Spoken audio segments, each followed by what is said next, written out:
রবি নজরুলের কথায় বলি, হিন্দু নরা মুসলিম ওই জিজ্ঞাসে কোনজন, কান্ডারি বলো ডুবিছে মানুষ, সন্তান মোর মার। মনে রাখবেন, ফাঁসির মঞ্চে গেয়ে গেল যারা জীবনেরও জয়গান, ৮০ লক্ষে দাঁড়ায়ছে তারা, দিবে কোন বলিদান। মনে রাখবেন, বাংলা ভাষার ওপর যে সন্ত্রাস চলছে, আমরা সব ভাষাকে সম্মান করি। हिंदी को भी हम प्यार करते हैं, हम गुजराती को भाषा को भी प्यार करते हैं, हम मराठी भाषा को भी प्यार करते हैं, हम राजस्थानी भाषा को भी प्यार करते हैं, हम हर लैंग्वेज को प्यार करते हैं। लेकिन आप बांग्ला भाषा का ऊपर संतरास क्यों कर रहे हैं?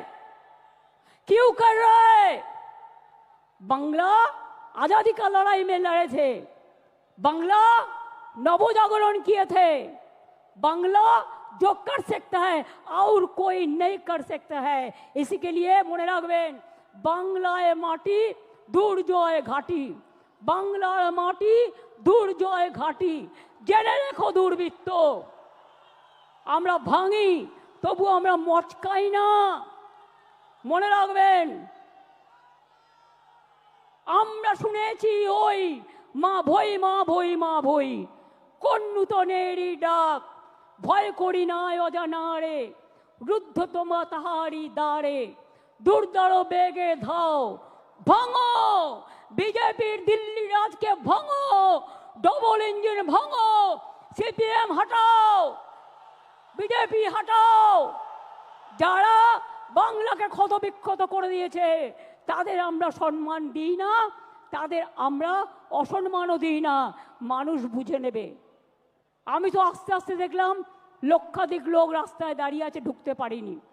আমি পরিষ্কার বলছি, বাংলা ভাষার উপর যে সন্ত্রাস, আর বাংলায় যদি লোককে অ্যারেস্ট করা হয় বাংলা ভাষা বলবার জন্য, তাহলে জেনে রাখবেন এই লড়াই দিল্লি পর্যন্ত যাবে।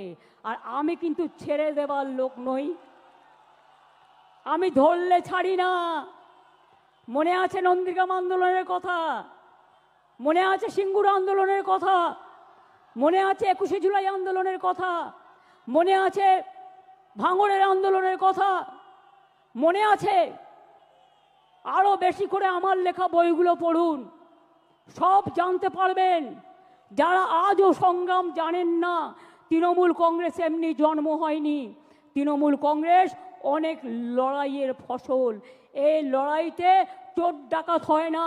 যারা সঠিক তৃণমূল, আপনারা কিছু কিছু ঢুকে কেউটে সাপের মতো আচরণ করলে আমরা তাদের বিরুদ্ধে ব্যবস্থা নিই। মনে রাখবেন, সবচেয়ে বড় ডাকাত